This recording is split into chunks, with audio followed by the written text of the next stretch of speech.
In this tutorial I will discuss the concept of plane. हमने line अब पढ़ चुका है, तो 3D में अब प्लेन करेंगे। लाइन में दो ही टॉपिक है, लाइन और प्लेन। ठीक है, तो लाइन हम क्लियर कर चुके हैं। अब चलते हैं प्लेन पे। वेरी वेरी इंपॉर्टेंट, इस पर ज़रूर इस बार 5 मार्कर आएगा, क्योंकि प्लेन और लाइन में से जनरली क्वेश्चन प्लेन पे बनता है, बट कई बार प्लेन और लाइन दोनों को मिला के बनता है। तो पहले ना प्लेन की इक्वेशन को डराइव करने की कोशिश करते हैं कि भी प्लेन की इक्वेशन डराइव होगी कैसे, कैसे आई होगी। तो पहली बात, प्लेन पे क्या गिवन होना चाहिए वो देखते हैं। तो सबसे बेसिक नेसेसिटी कंडीशन है कि हमें एक प्लेन पे, प्लेन समझते हैं ना, जैसे आपकी एक बुक हो गई, ठीक है, तो प्लेन पे हमें एक पॉइंट दिया जाएगा। ये नेसेसरी कंडीशन है कि प्लेन पे हमें एक पॉइंट पता होना चाहिए। लेट अस से x1, y1 और z1। ये हमें एक बेसिक कंडीशन है कि इस पे पॉइंट हमें पता होना चाहिए। ठीक है, उसके बाद ये प्लेन पे कोई भी एक पॉइंट है x1, y1, z1, और इस पे एक नॉर्मल लाइन होगी। नॉर्मल मतलब जो इस प्लेन पे एक नॉर्मल परपेंडिकुलर लाइन पड़ी होगी, जिसको हम नॉर्मल कहेंगे। नॉर्मल के dr दिए जाएंगे, डायरेक्शन रेशियोज ऑफ नॉर्मल हमें दिए जाएंगे। लेट अस से ABC। यानी पहली बेसिक कंडीशन है कि प्लेन की इक्वेशन हम तब निकाल पाएंगे जब हमारे पास प्लेन पे एक पॉइंट होगा, और दूसरा प्लेन के ऊपर जो नॉर्मल लाइन है उसके dr होंगे। और एक चीज़ याद रखिएगा, प्लेन के खुद के डायरेक्शन रेशियो नहीं होते, क्योंकि प्लेन को आप किसी भी डायरेक्शन में एक्सटेंड कर सकते हो, है ना, प्लेन को। ठीक है, प्लेन को इधर भी खींच सकते हैं, इधर भी। तो प्लेन के डायरेक्शन रेशियो नहीं होते, प्लेन पे जो नॉर्मल लाइन होती है उसके डायरेक्शन रेशियोज होते हैं। तो हम इक्वेशन कैसे ड्राइव करेंगे देखते हैं ध्यान से। तो मैंने क्या किया, इस प्लेन पे एक ना कोई भी रैंडमली पॉइंट क्यू ले लिया, जैसे मैंने लाइन में लिया था। लेट अस से एक्स, वाई, जेड। तो हमने कोई भी रैंडमली पॉइंट ले लिया और इसको ज्वाइन किया। तो D R of P Q क्या आएंगे। ऑब्वियसली जब हम पी क्यू को ऐड कर रहे हैं, हम ज्वाइन करेंगे, तो पी क्यू एक लाइन बनेगी, और इसके डी आर क्या आएंगे, कैसे निकालते हैं हम इन दोनों का डिफरेंस लेके। तो पी क्यू के डी आर आ जाएंगे x minus x1, Y minus y1 और z माइनस z1। ये आ गए हमारे पास पी क्यू लाइन के डी आर। अब जो पी क्यू लाइन है वो प्लेन पे पड़ी है, और नॉर्मल लाइन इस प्लेन पे परपेंडिकुलर है। इसका मतलब क्या हो गया कि पी क्यू और नॉर्मल आपस में परपेंडिकुलर है, और हमें पता है कि जब दो लाइन परपेंडिकुलर होती हैं तो उनके डी आर का प्रोडक्ट ज़ीरो होता है। हमने लाइन में पढ़ा था। तो इसका मतलब नॉर्मल के डायरेक्शन रेशियो ABC और पी क्यू के डायरेक्शन रेशियोज यानी x माइनस x1 का प्रोडक्ट ज़ीरो होगा, है ना। तो हमारे पास ये कंडीशन आ गई कि ज़ीरो होगा। और ये जो कंडीशन आई है, this is called equation of the plane, यानी इस को ही हम इक्वेशन ऑफ प्लेन कहते हैं। तो हमारे पास प्लेन की इक्वेशन आ गई इस तरह से। तो ये हमारे पास प्लेन की इक्वेशन डराइव हो गई। ठीक है, तो इक्वेशन प्लेन क्या होती है, a into x minus x1 plus b into y minus y1 plus c into z minus z1 equal to zero, जहाँ पे x1, y1, z1 प्लेन पे एक पॉइंट होता है, और ABC उस पे नॉर्मल के dr होते हैं। याद रखना है आपने बात। अगर मैं आपसे बोलूँ ना, एक इक्वेशन प्लेन की इक्वेशन निकालो। प्लेन पे हमारे पास पॉइंट पड़ा हुआ है 1, 2, 3, और इस पे जो नॉर्मल है उसके dr है 4, 5, 6। नॉर्मल के dr है 4, 5, 6। तो इसकी क्वेश्चन क्या होगी, तो आप कहेंगे क्वेश्चन हो जाएगी x minus 1 into 4 plus 5 into y minus 2 और फिर 6 into z minus 3 equal to zero. और फिर आप इसको सॉल्व कर दोगे। सॉल्व कैसे करोगे, इसको ओपन कर दोगे, 4x plus 5y plus 6z equal to 4 और 5 टू द 10 और 18, 18 और 10 हो गया 28 और 4 32। तो ये हमारे पास इक्वेशन ऑफ प्लेन आ गई।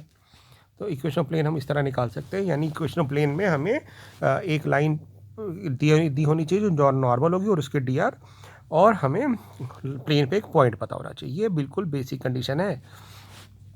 अब इसी में ना एक क्वेश्चन और अच्छा सा बनता है 1 मार्कर, कि find the equation of the plane, find the equation of the plane such that perpendicular drop from the perpendicular drop from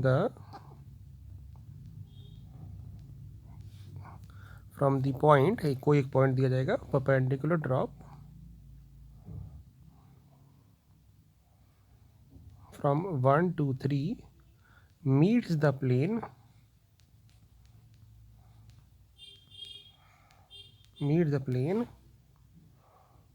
at 5, 3 और 7। इसका मतलब क्या है, 1 मार्क का क्वेश्चन है कि ना एक प्लेन की इक्वेशन निकालो, ठीक है, एक प्लेन की इक्वेशन निकालनी है हमें।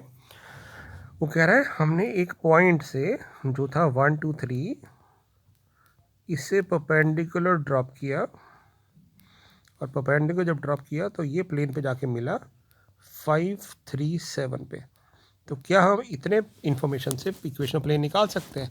तो कहेंगे हमें इक्वेशन ऑफ प्लेन निकालने के लिए एक पॉइंट चाहिए प्लेन पे, तो हो रहा है ये पॉइंट, और फिर नॉर्मल के डी आर चाहिए। तो जो नॉर्मल है पी क्यू, हम कहेंगे पी क्यू जो लाइन है, P Q is the normal to the plane. Normal मतलब परपेंडिकुलर लाइन है, P Q is the normal to the plane. तो पी क्यू के हम डी आर तो निकाल सकते हैं। कैसे निकाल सकते हैं? क्योंकि पी क्यू 2 पॉइंट से पास कर रहा है, तो जब कोई लाइन 2 पॉइंट से पास करती है तो उनकी डी आर कैसे निकालते हैं? उनका डिफरेंस लेके, तो 5 - 1 4, 3 - 2 1, 7 - 3 4। हमने पी क्यू निकाल लिया डी आर। तो इक्वेशन ऑफ प्लेन क्या हो जाएगी? तो इक्वेशन ऑफ प्लेन हो जाएगी हमारे पास बच्चे डी आर 4 x - 5 + 1 y - 3 और फिर 4 × z - 7 = 0। और फिर हम इसको सॉल्व कर देंगे तो आ जाएगा 4x + y + 4z = व्हाट? 20, 23 और 28। 20 और 3 होगा 23, 23 और 28 हो गया 51। तो ये हमारी इक्वेशन ऑफ प्लेन आ गई, ठीक है। तो इक्वेशन प्लेन हमने सीख ली। इक्वेशन प्लेन बहुत ईजिली निकाल सकते हैं जब हमें एक पॉइंट पता हो और उस पर नॉर्मल पता हो, तो उस तरह से। अब और क्या क्या कंडीशन हो सकती है? ये तो हमने जो पढ़ी, ये पढ़ी बेटा equation of plane in a Cartesian form. अब इसको वेक्टर फॉर्म में कैसे कन्वर्ट करेंगे, याद रखना है। देखते कैसे आपको, अगर आपके ना पास प्लेन की इक्वेशन कार्टेशियन फॉर्म में ऐसे आ जाए = डी। अब इसको वेक्टर फॉर्म में कैसे कन्वर्ट करेंगे, देखिएगा ध्यान से।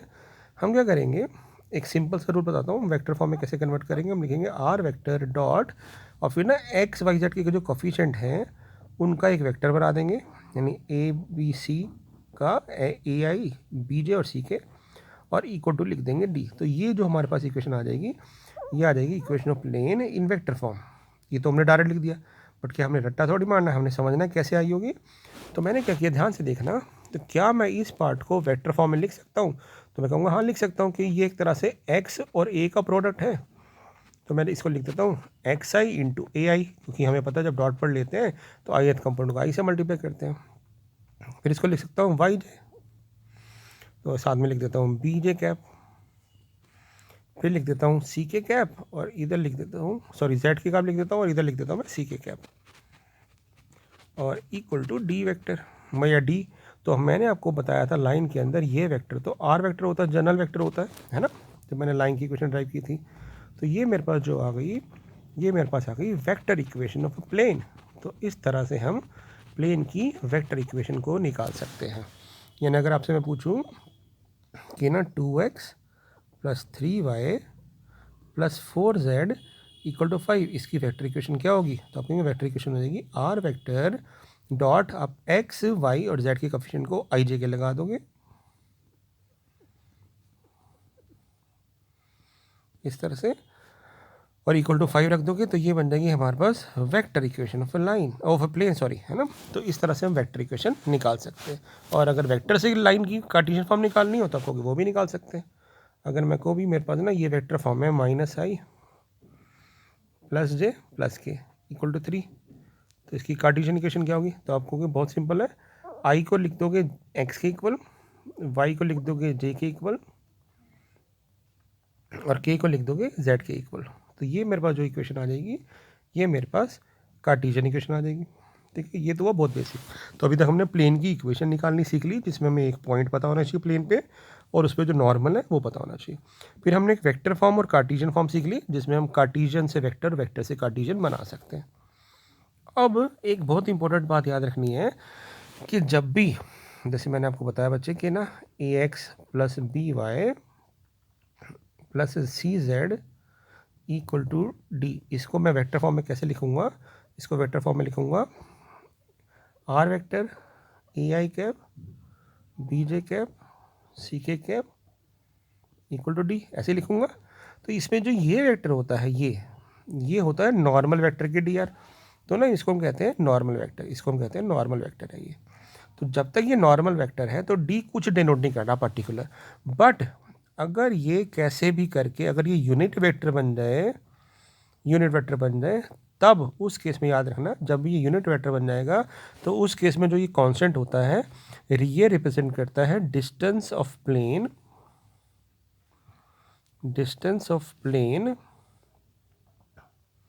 From origin. ये अभी हम आगे पढ़ेंगे, बट इतना ध्यान रख लो कि अगर ये वेक्टर नॉर्मल वेक्टर बन जाएगा यूनिट नॉर्मल, तो उस केस में ये जो राइट साइड पे कांस्टेंट होगा ये रिप्रेजेंट करेगा distance of plane from the origin.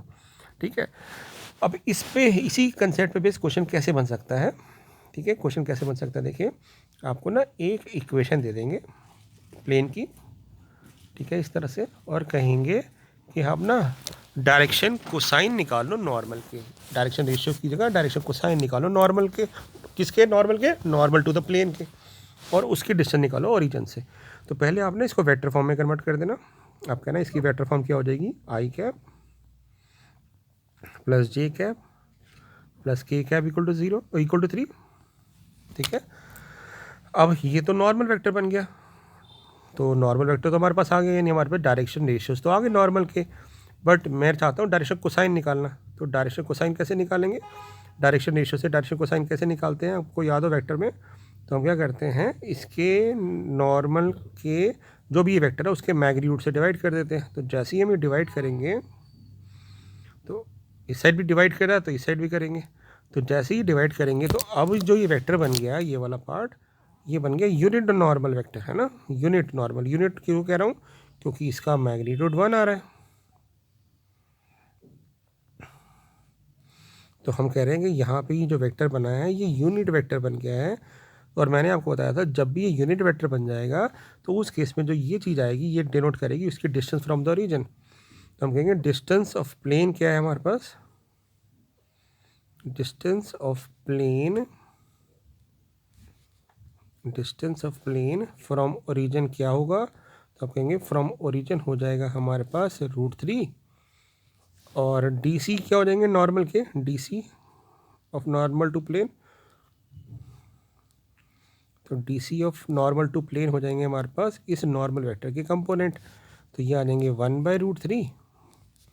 1/√3 और 1/√3। तो इस तरह से हम एक नंबर का क्वेश्चन या 2 नंबर का क्वेश्चन फ्रेम कर सकते हैं। दूसरी बात, कई बार क्या होता है राइट्स ये ना जो कॉन्स्टेंट है, जैसे ये x + y + z equal to 3 की जगह -3 दे देते हैं। ठीक है, और फिर कहते हैं इसकी वेक्टर फॉर्म निकालो, तो वेक्टर फॉर्म तो बहुत आसान से निकाल लोगे।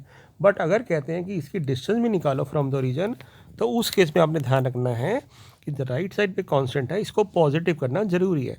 पॉजिटिव कैसे, देखो अगर मैं नहीं करता बाई चांस और इसकी वेक्टर फॉर्म बना देता हूँ तो ये आ जाएगा आई cap plus j cap plus k cap, और ये मेरे पास है -3।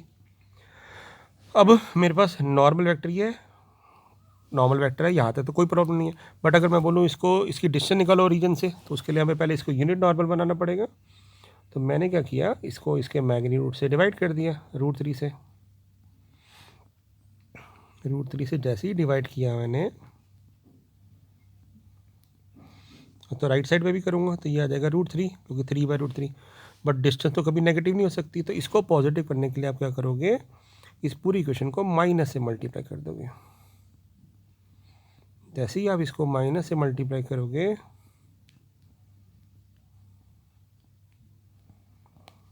तो ये प्लस √3 रह जाएगा।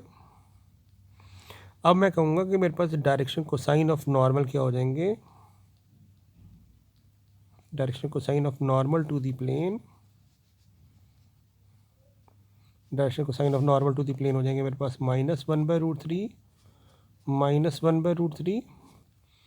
और -1/√3, और distance of the plane from the origin क्या हो जाएगी,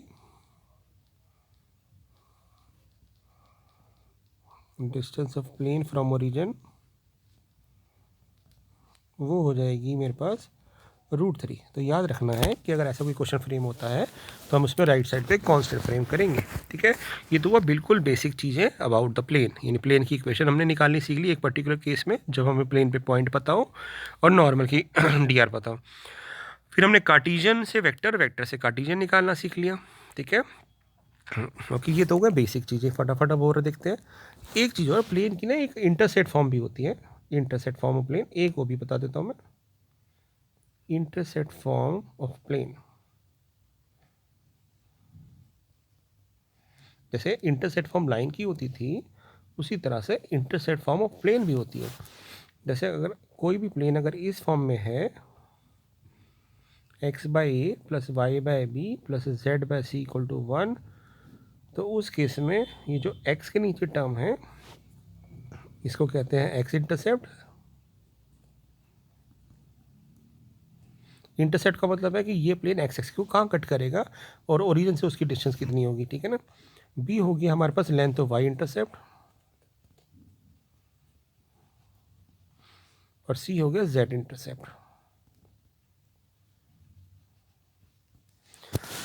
अब इसका मतलब क्या है कि जैसे अगर मेरे पास दिया हो 2x plus 3y plus 4z equal to 12, और मैं पूछूँ इसके इंटरसेप्ट क्या होंगे, तो इसमें एक तरीका तो क्या, आप इसको ऐसी फॉर्म में कन्वर्ट कर दो। कैसे, राइट साइड पर 12 है तो उसको 12 से डिवाइड कर दो ताकि 1 बन जाए। तो फिर 12 से जब डिवाइड करेंगे इसको तो हम देखेंगे कि सारी टर्म कट रही है,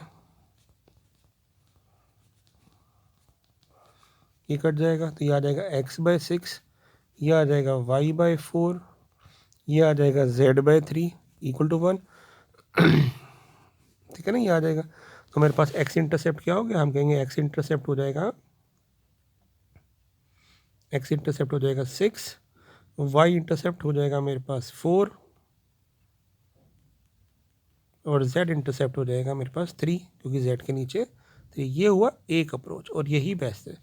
बट दूसरा तरीका क्या हो सकता है कि अगर x इंटरसेप्ट निकालना है तो हम ऐसे भी निकाल सकते हैं कि x इंटरसेप्ट पे y और z 0 होंगे, तो अब y और z को 0 पुट कर देते प्लेन की क्वेश्चन में। तो जैसे आप y और z को 0 पुट करते तो 2x इक्वल टू 12 आ जाता, x 6 आ जाता, तो मैं कहता कि x इंटरसेप्ट 6 है। ऐसे भी हम निकाल सकते हैं। तो ये होती है इंटरसेप्ट, ठीक है। ऐसे ही क्वेश्चन बोर्ड्स में आया था एक साल अभी, उसमें क्या था, ऐसे क्वेश्चन दे रखा था और बोला गया था कि सम ऑफ इंटरसेप्ट निकालिए, सारे इंटरसेप्ट का सम निकालना है।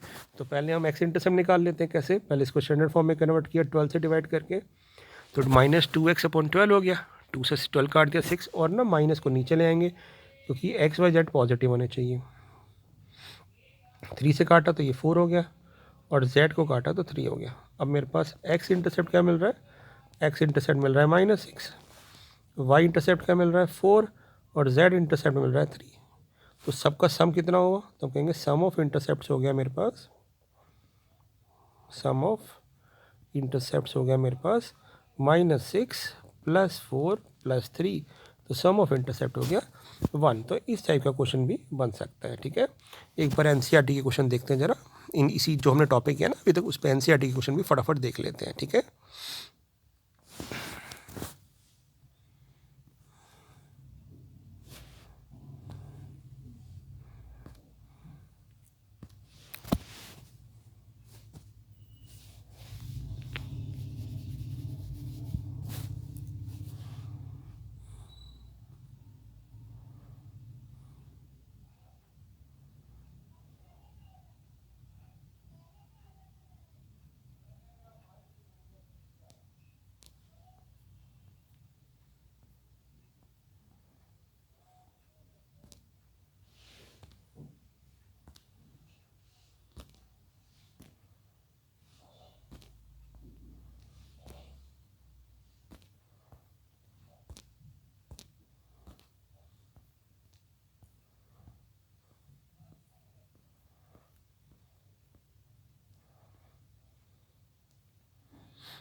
फर्स्ट क्वेश्चन देखते हैं। यहाँ पे कह रहा है find the DC direction cosine of normal निकालना, यानी ये वही क्वेश्चन है जो भी मैंने डिस्कस किया, और डिस्टेंस फ्रॉम द ओरिजिन, ठीक है। तो पहले केस में जैसे z = 2 है, अब इसमें तो आपके पास 0x 0y और 1z = 2 है, तो इसकी वेक्टर फॉर्म जब बनाएंगे तो क्या बनेगी, r vector dot 0y cap 0j cap और +1k कैप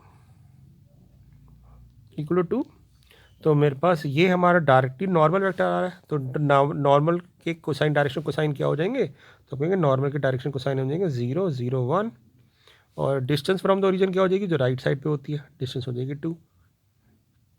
ऐसे ये क्वेश्चन है जो अभी मैंने कराया। इस केस में देखो, जब इस केस को देखते हैं, ये थर्ड तो आप कर ही लोगे। इस केस में ना देखो, अगर मैं 8 को ले जाऊंगा तो वो -8 हो जाएगा, और मेरे को वहाँ -8 नहीं चाहिए, तो वहाँ पे मुझे कांस्टेंट चाहिए, तो मैंने इसको पॉजिटिव कर दिया। अब यूनिट वेक्टर बनाने के लिए मैं इसको लिख दूंगा r vector dot 0 i cap. अब -5j कैप है, 5 से डिवाइड भी कर दो आप, तो 5 से डिवाइड कर देंगे तो ये आ जाएगा -j कैप और +0 k कैप, और इक्वल टू में राइट साइड पे है मेरे पास 8/5, तो मेरे पास direction ratio of the normal क्या आ जाएंगे 0 -1 0, ये आ जाएंगे 0 -1 0, और डिस्टेंस फ्रॉम द ओरिजिन हो जाएगी 8/5। तो मेरा लॉजिक सिर्फ ये कहने का है कि राइट साइड पे जो कॉन्स्टेंट है उसको पॉजिटिव कर दिया करो। तो फर्स्ट क्वेश्चन दिया इजीली हो जाएगा। सेकंड क्वेश्चन देखते हैं क्या है। Find the vector equation of plane which is at a distance of 7 units and normal to the plane is this. Normal दे रखा है। अब हमें पता है वेक्टर में नॉर्मल फॉर्म क्या होती है कि राइट साइड पर डिस्टेंस ये तब आती है जब यहाँ पे यूनिट नॉर्मल हो, बट हमें तो नॉर्मल दे रखा है, तो हम इसको यूनिट नॉर्मल कैसे बनाएंगे, इसके मैग्नीट्यूड से डिवाइड करके। तो हम ये लिख देंगे, ये वेक्टर फॉर्म हो जाएगी। इसका मैग्नीट्यूड कितना आ रहा है एक बार देख लो आप, 9 25 और 36 और ठीक है ना, 36 + 25 और 9 यार आपके पास, तो ये ऐड करेंगे तो 11 और 9 0 2 कैरी, तो ये आ जाएगा 70। तो √70 से हम इसको डिवाइड कर देंगे,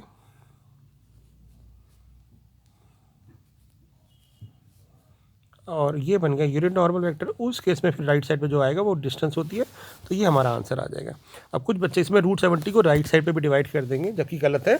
हमें इक्वेशन ऑफ प्लेन दे नहीं रखी, हमें खुद बनानी है, इसलिए नॉर्मल वेक्टर को हम यूनिट नॉर्मल रखेंगे और राइट साइड पर सिर्फ 7 ही रखेंगे। ठीक है बच्चे, अब चलते हैं थर्ड क्वेश्चन पे। थर्ड क्वेश्चन भी आप बहुत आराम से कर सकते हो। क्या है, इसकी वेक्टर फॉर्म दी हुई है, कार्टेशियन बनाओ। तो मैंने क्या बताया था, कार्टेशियन फॉर्म कैसे निकालेंगे, i j की जगह आप x y z रख दोगे बस। तो ये मेरे पास इक्वेशन ऑफ प्लेन आ गई। इसमें क्या करोगे, इसकी वेक्टर फॉर्म को कार्टेशियन कैसे बनाओगे, i की जगह x, y की जगह j की जगह y और k की जगह z रख दोगे, तो ये मेरे पास इसकी क्या बन गई, कार्टेशियन इक्वेशन। तो थर्ड क्वेश्चन भी हो गया। फोर्थ अभी हम अगले ट्यूटोरियल में करेंगे। फिफ्थ देखते हैं। कह रहा है इक्वेशन ऑफ प्लेन निकालो वेक्टर और कार्टेशियन फॉर्म में जो इससे पास कर रही है और नॉर्मल दे रखे हैं। तो अभी हमने पढ़ा था ना कि इक्वेशन ऑफ प्लेन क्या होती है, a × x - x1। तो पास किसे कर रही है, 1 से, तो x - 1 y - 0 और z + 2। सो जो सबसे पहली चीज़ बताई मैंने आपको, और * आगे क्या आ जाएगा 1 1 और -1 = 0। ठीक है ना, क्योंकि आगे dr से लिख देते हैं। अब जब इसको ओपन करा तो मैंने क्या आ गया, x + y + z और सारे कॉन्स्टेंट्स को लिखा, तो आ गया ये था -1 इंटू, सॉरी ये माइनस हो जाएगा, z हमारे पास माइनस में हो जाएगा, तो x + y - z और -2 और -1 को उधर ले जाएंगे, तो ये मेरे पास आंसर आ गया। ये आ गया मेरे पास कार्टेशियन फॉर्म। वेक्टर फॉर्म क्या आ जाएगी इसी की, तो वेक्टर फॉर्म आ जाएगी i cap + j cap - k cap = 3। ठीक है बच्चे, ऐसे ही इसका सेकंड पार्ट देखते हैं। ये कह रहा है इससे पास कर रही है, तो 1 से पास कर रही है, 4 से पास कर रही है और 6 से पास कर रही है, और इसके dr क्या है नॉर्मल के, 1 -2 और 1, तो इनको आगे लिख देंगे और = 0 कर देंगे। तो इक्वेशन ऑफ प्लेन क्या हो जाएगी, जब इस ब्रैकेट खोलोगे तो x - 2y + z और सारे कॉन्स्टेंट को आप उधर ले जाओगे, सारे कॉन्स्टेंट को उधर, मतलब ये आ जाएगा -6 और वो आ जाएगा 8 प्लस का और 7 माइनस का। ठीक है ना, क्योंकि 8 प्लस का और 7 माइनस का, तो यह +1 आ जाएगा, उधर जाके -1 हो जाएगा। और वेक्टर फॉर्म कैसे निकालेंगे, r vector dot i + 2j + k = -1। तो ये भी आप क्वेश्चन आप कर लोगे। ठीक है ना, अभी तक जो हमने पढ़ा है उस पर हमने पहले 5 में से 4 क्वेश्चन आते हैं हमें, और आप देखो ध्यान से 7th क्वेश्चन भी आपको आता है। इस कह रहा है इसके इंटरसेप्ट बताओ, तो इंटरसेप्ट कैसे निकालेंगे, वही आप 5 से डिवाइड कर दोगे, तो 5 से जब डिवाइड करोगे तो कटेगा तो है नहीं, ये है ना, ये 5 से जब हम डिवाइड कर देंगे सबको, तो कटेगा तो है नहीं, तो ये आ जाएगा x/5/2 y/5 और z/-5 इक्वल टू 1। तो कह देंगे x इंटरसेप्ट आ जाएगा 5/2, y इंटरसेप्ट 5 और z इंटरसेप्ट -5। तो इस तरह से हम इंटरसेप्ट निकालेंगे। और 8th क्वेश्चन देखें, कह रहा है find the equation of plane with intercept 3 on y axis and parallel to z axis. एक बार मैं इसको समझा देता हूँ। ये क्या कह रहा है कि हमारे पास एक प्लेन की इक्वेशन निकालो, एक प्लेन की इक्वेशन निकालो जो y इंटरसेप्ट को 3 पे कट कर रही है, यानी ये y एक्सिस है, 1 2 3 यहाँ पे कट कर रहा है, और z एक्सिस के साथ पैरेलल है, यानी इस दीवार के साथ पैरेलल हो गया। ये जो z एक्स, ये o, ये x और ये z, इस दीवार के साथ ये प्लेन हमारा पैरेलल है। तो इसके इंटरसेप्ट क्या होंगे? तो एक चीज़ देखिए, इसमें एक चीज़ श्योर है कि इसकी में y = 3 रहेगा इस पूरी जगह पे, तो इसकी इक्वेशन भी y = 3 आएगी। बट आपको कोई भी कैसे आ रहा है, हमने इंटरसेप्ट फॉर्म से अगर करना है तो ध्यान से देखो बेटा, ये x इंटरसेप्ट को इन्फिनिटी पे कट करेगा। इसका मतलब है x इंटरसेप्ट इन्फिनिटी एक तरह से, y इंटरसेप्ट 3 है क्योंकि y एक्सिस को 3 पे कट कर रहा है, और z के लिए भी ये पैरेलल जा रहा है, इसका मतलब z को भी ये इन्फिनिटी पे इंटरसेक्ट करेगा। और इंटरसेप्ट अगर इन्फिनिटी है तो इसका मतलब हो गया 1/∞ 0। तो इसको हम लिख सकते हैं 0x + y/3 + 0z = 1। तो एक तरह से मेरे पास इक्वेशन क्या आ गई, y = 3 आ गई। तो ये हमारी इक्वेशन ऑफ प्लेन हो जाएगी। तो प्लेन के अंदर पहले हमने फर्स्ट ट्यूटोरियल में बेसिक सीखे कि प्लेन की इक्वेशन को हम कैसे निकालते हैं, ठीक है। तो इसमें हमें एक पॉइंट और पता होना चाहिए और उस पर नॉर्मल पता होना चाहिए। फिर हमने कार्टेशियन से वेक्टर सीख लिया और इंटरसेप्ट सीख लिया। तो प्लेन भी ज़्यादा बड़ा टॉपिक नहीं है, फटाफट हो जाएगा। पहले ये बेसिक को रिवाइज कर लो, बाकी फिर अगले ट्यूटोरियल में डिस्कस करते हैं, ठीक है। Thank you.